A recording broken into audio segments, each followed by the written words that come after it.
ఆయన సెలవిస్తూ వచ్చాడు, మీరు సర్వలోకమునకు వెళ్లి సర్వ సృష్టికి సువార్తను ప్రకటించండి.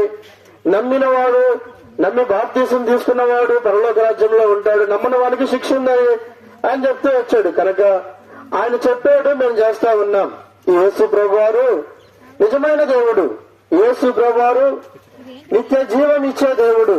అందుకే అంటున్నాడు, ప్రయాసపడి భారమును మోయుచున్న సమస్త జనులారా నా ఎద్దుకు రండి, నేను మీకు విశ్రాంతినిస్తా. కనుక నీకున్న భారాన్ని నేను తీసివేసి నీకు విశ్రాంతినిస్తా, ఆ రాజ్యంలోనికి నిన్ను ప్రవేశింపజేస్తా అని యేసు ప్రభువారు అంటున్నారు. కనుక త్రోసివేయొద్దండి, త్రోసివేయొద్దు, తునీకరించొద్దు.